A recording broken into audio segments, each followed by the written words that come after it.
Ne thamë fillimisht se Islami e rekomandon martesën. E nxit martesën. Gjatë gjithë jetës. Por tash, nëse njeriu e vanon martesën, vanohet në procese të jetës. Domethënë, këtu se di sa po jemi të qartë me bë dallimin, domethënë krijimin e familjes. Vanohet në krijimin e familjes. Vanohet në arritjen e objektivave të jetës. Madje shkenca po na rekomandon për shembull tash edhe krijimi i familjes, lindja e fëmijëve është më herët është më mirë, sepse më shumë më pak është i atakuar prej defekteve të mundshme, për shembull, ku e di gjenetike, ku e di çka, po shpjegohet në fe, në shkencë. Por nëse një njeri për çështje të jetës, për fatina të keq ose për ku e di çka, ju ka vënë martesa, ne nuk mund ta penalizojmë, ne nuk mund ta akuzojmë për çdo ditë. Ne e dojmë të mirën dhe bëjmë përpjekje maksimale që ta çojmë deri te martesa. Ti shpjegojmë se kjo është rruga e vetme e ndërtimit të familjes. Kjo është përgjegjësia individuale, për cilën ti nuk mund me pështu nesër, sepse Allahu të ka obliguar për këtë çështje. Dhe në këtë mënyrë ti shërben familjes. Na e nxismi, por me një farë forme jo deri në atë masa që ta demoralizojmë dhe ta penalizojmë dhe ta bëjmë njerin të ndihet fajtuar për diçka që ndoshta nuk është në dorën e tij. Ju tha që për diçka që nuk është në dorën e tij, ka persona që ndoshta e kanë fatin tillë sa që ju ka caktuar që mos më u martua dhe më najton jetën vet? Është e mundshme. Pse ndodh kjo? Është e mundshme që pse ndodh tash Zoti Madhërisht e di më së miri për secilën gjendje secilit pse e ka krijuar ashtu. Në jetën kësaj bote bëjmë përpjekje me dëgju urdhën e Zotit. Mja boj hizmetin. Tash të msheftën. Nuk e di askush përveç Zotit Madhërisht. Nuk e di askush përveç Zotit Madhërisht. Por është interesant kjo çështje. Nëse marr me njerëz më të mirë në jetën e kësaj bote, të gjithë kanë qenë të martuar dhe kanë krijuar familje. Me prashtimet e vogla, po flas për pejgambert, që janë njerëz më të mirë në jetën e kësaj bote. Të gjithë janë martuar, të gjithë kanë krijuar familje, të gjithë kanë pasardhës. Preashtimi numri i vogël i pejgamberëve për shkak të jetës së tyre, domthonë vështirësive të jetës dhe kalimit në botën tjetër herët. Dhe tash, ne themi kështu, njeriu në jetën e kësaj bote e ka të drejtën, urdhërohet, rekomandohet që të bën përpjekje me realizuar qëllimet e jetës. E në rast se nuk i realizon, pas kontributit që jep, thjesht i dorëzohet me asaj se Zoti Madhërisht kështu e ka para pa jetën tëmë dhe unë duhet me qenë i kënaqur me ata që Zoti ka qenë. Është rëndësishme me bë përpjekje deri në fund jetës. Po. Mandej aty është çështje e Zotit. A ka mu pyet personi në botën tjetër për këtë çështje? Jo, nuk pyetet. Nuk pyetet. Jo, nuk pyetet. Mirë. Te krijimi i familjes, pak ka shumë e përshkruam procedurat derisa një çiftëri të njihet, sa është e rëndësishme krijimi i familjes sipas Islamit, vazhdimësia, meqense se ta që martesa është ideale. Po pikërisht pse martesa është ideale? Sepse në kuadër të idealit krijohet një familje. Dhe në kuadër të kësaj familje krijohet një shoqëri.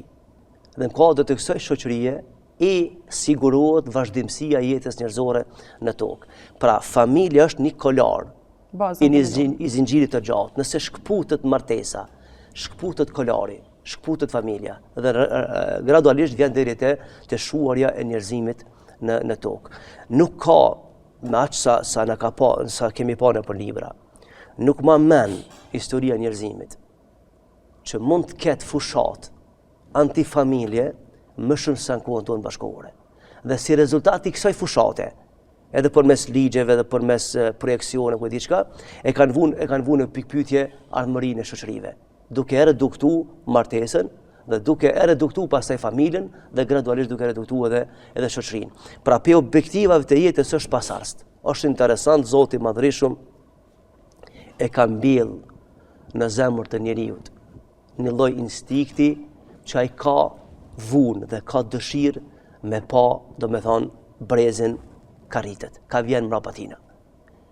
Zoti Madhërisht mos e privoft askan nga kënaqësia pasardhësve. Sepse më e mira jetës kësaj bote është kur gruaja ose burri rrit një fëmijë në pranë. O dhuratë shumë e madhe. Dhe kjo është objektivi i jetës. Dhe kjo është qëllimi i martesës.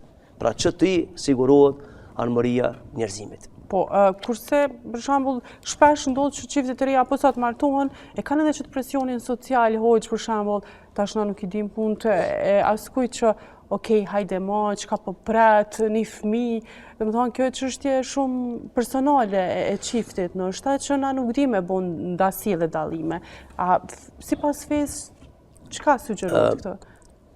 Po them, Islami e ka leju çiftin bashkërtor që ta planifikon familjen. Po flas tash me terme juridike. Në Islam lejohet planifikimi i familjes. Ç'është bëhet me terme Për shembull, një çift bashkëtor është martu dhe ka disa objektiva në jetë për 1 vjet, 2 vjet, për shembull, on studime, on punë, ku diçka. Ai lejohet që të shtyhet për shembull Kanë marrëveshje. Kanë marrëveshje. Lejohet planifikimi. Lejohet planifikimi i martesës dhe ato që janë ansor, familja, ku diçka, pa qëllim të keq. Pa qëllim të keq e bën këtë presion. Sepse nga një herë ti sheh diçka që ata nuk e shohin. E diçka do të thonë më të fol dikush që ka kaluar rrugë para teje. Pra jo kaq me thjeshtësi mund të refuzojnë argumentet e atyre që kanë provuar në likur për shembull situatën e jetës. Pra duhet mi marrë si të mirë qenja këtë çështje. Dhe për fatin e mirë ato thonë për shembull kem qef ose sidomos prind për shembull që kanë qef të banë gjyshe. Po kjo është e drejtë e tyre, është një kënaqësi e madhe aty, dhe pra nuk e kanë me qëllim të keq, por që planifikimin Islam lejohet derisa Zoti i Madhërisht me caktimin e vet e realizon planin se herë që ai ka bërë më realizu. Po, kurse shpesh hoxh është edhe një impresion tjetër që ose duhet gjithçysh me kon djalë ose nëse i bën 2-3 çika mandej vajza apo vlasin këtë pjesë, mandej fillon edhe paragjykimi ndaj shikosh pak më ndryshe. Qysh më u zhvesh për këtyre komplekseve? Këto janë defekte që i ka shoqëria. Këto nuk janë defekte që kanë ardhur pi fesë. Feja përkundrazi. Çka ndihmon feja për me i heq defektet? Feja, që t'jemi të qartë edhe një herë. Feja Allahu Gjelle wa Ala në Kur'an në ka mësu se nuk ban dallime mes djalit edhe vajzës. Këto kritere i ka kriju njeri. Këtë standard i ka bo njeri, jo Zoti i Madhërisht. Bile Zoti i Madhërisht kur i referohet fëmijëve, thot kuj du jap vajza. Kuj du jap djem dhe vajza, kuj du jap vetëm djem. Dhe kuj kundu si jap asgjë. Që nën kupton se pasardhëst nuk janë në dorë të njerit, por është vendimi i Zotit të Madhërisht. Dhe nëse Zoti i Madhërisht ka zgjedhur për shembull që dikush të ketë vetëm vajza, dhe Zoti i Madhërisht ka zgjedhur që dikush të ketë vetëm djem, Zoti ka zgjedhur këtë çështje. Është e drejtë, është domosdoshmë vendimi i Zotit të Madhërisht. A ka të drejtë njeriu me pas preferenca? Ne kem të drejtë me pas preferenca, por jo deri në atë moment sa që të penalizohet pala tjetër, ose të gjykohet për shembull çifti bashkëtor, ose njëri prej tyre të fajsohet, jo sepse kjo nuk është në dorë të njeriut. Për këtë arsye, kjo shoqëria jonë patriarkale e ka ushqyer një lloj gjykimi të gabueshëm për çështjen e fëmijëve në familje. Edhe sot asoj dite nuk po mund njerëzit me u shkput për këtij gjykimi të gabueshëm, sepse penalizojnë për shembull gruan ose burrin ose e fajsojnë sepse kinze sipas tyre pse nuk ka ardhur djalë, sepse nuk ka ardhur vajzë, harrojnë sepse kjo është vendimi i Zotit të Madhërisht dhe jo çështja e njerit.